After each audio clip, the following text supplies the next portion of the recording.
is here! This week, my groupmates and I went to visit a museum, but in the spirit of MCO and pandemic season, we visited there with the convenience of online internet.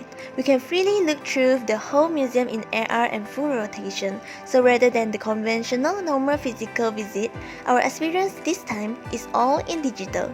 So, we have decided to go to this Greek museum called Benaki Museum. The real physical museum is located at Athens in Greece, but fortunately for us, we can get there with just one click via the link below. The museum is pretty old, much older than us by like 70 years, so we had choose one museum out of a bunch, and we decided to go with this Benaki one cause out of 4 or 5 museums we briefly went through, this one had the friendliest user interface and we just overall liked the style and presentation of it. Okay, so start from now, I will pass on to Yiling, my friend. We will guide you through this interesting journey.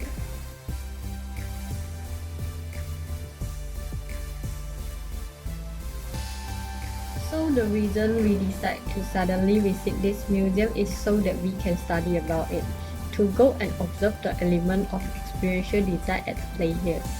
We had a look at the content and context of this place, the space, form and orientation of it. Now then, moving on to the actual museum. When we first click on the link, it seems to spawn in somewhat random room, not really random as in every time. We click the link spawn somewhere different, but rather random in the sense that the random room was kinda normal. We say it's random because there didn't seem to be any light at the entrance door leading into it. So that's the entrance, and we can see in the map there's the 4 levels here. Fortunately, this place follows in English norm, so the first level is the ground floor, as opposite to American English where they don't have a ground floor, instead they count their ground floor as the first floor.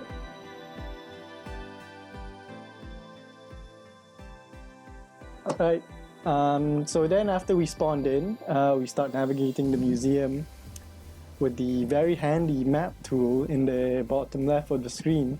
And similar to Google Earth, we just like move around and move the cursor, point and click, just like Google Earth. We can click on the screen and drag the mouse to sort of orbit the camera into this 360 view. And then we can click on the objects and artifacts to find out more about the stories and details behind it.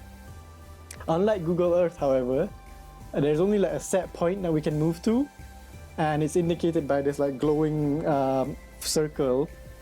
white circle marked on the floor. So this is handy because you won't be able to accidentally click onto some random spot like on Google Earth.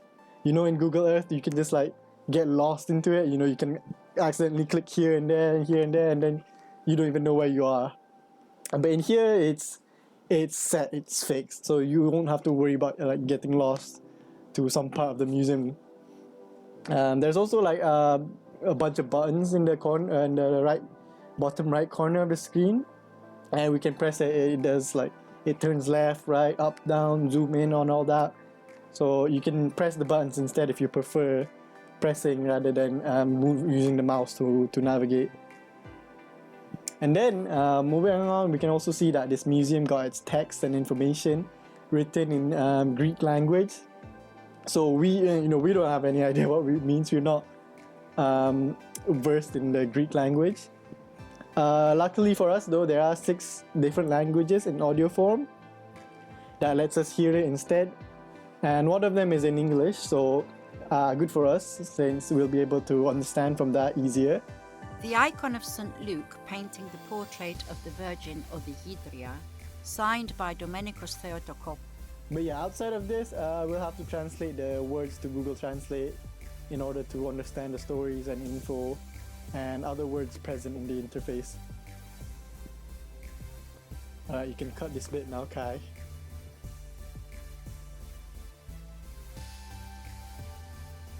So then, moving on to the observation, starting in the piece and the form of the orientation, we can notice that the museum does an excellent job on condensing all of this Greek history into one museum.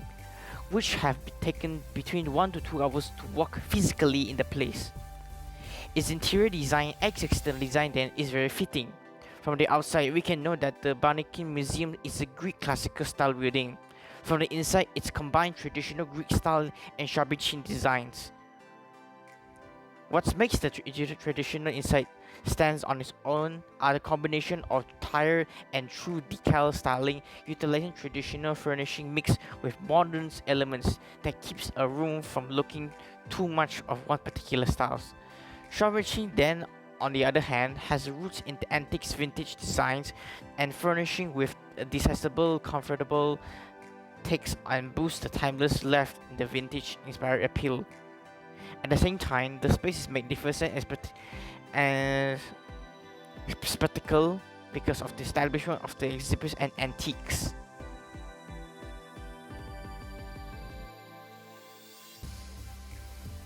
Finding your way around Benaki Museum wasn't that hard. The exhibits are arranged and displayed according to the era, from ancient to modern.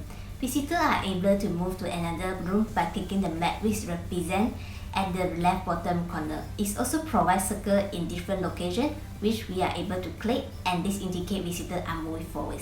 It usually starts from the entrance until it reaches a blind alley. Dragging left mouse click leads to observe the environment in 360 form in that particular position.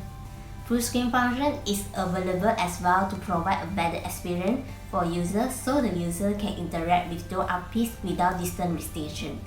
And then one of the benefits of this virtual museum space is that the perspective can be in close proximity without any concept of maybe breaking or it or something. On the contrary, the disadvantages is that they can't exactly touch the sculpture and art piece physically.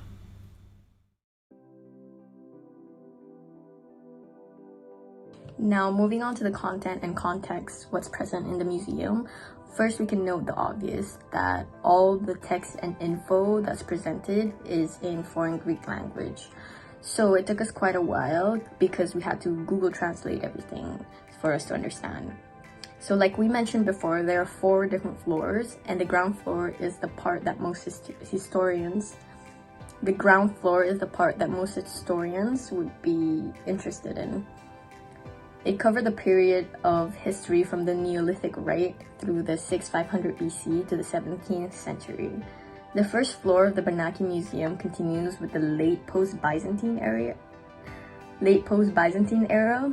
displaying featured items from the 16th century to the 19th century. The concept of this floor is to present exhibits created and used under foreign domination, whilst this of course means Ottoman rule. There was very little background information from that There was very little background information to this period in history.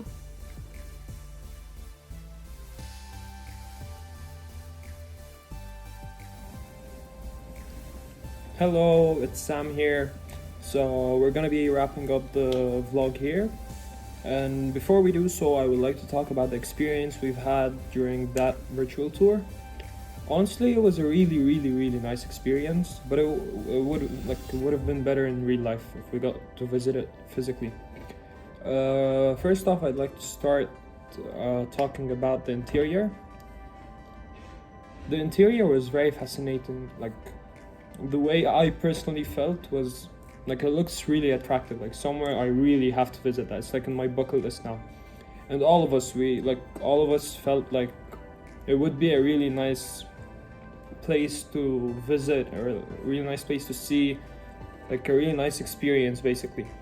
So yeah, it had a bunch of different rooms from what we saw, and each room had its own vibe, its own era, the timing and statues and all that related to the timing obviously.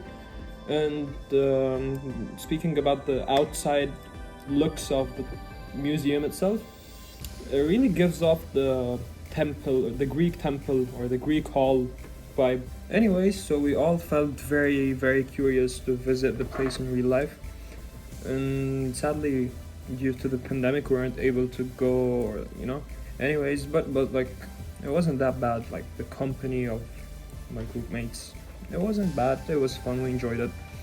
And yeah, I'm looking forward to visit that place in the future, or any kind of place with them. Honestly, they're really fun to be around. And yeah, thank you for watching, and we'll end the video here. I hope you enjoyed it, and yeah, hopefully one day we can all visit. Thank you.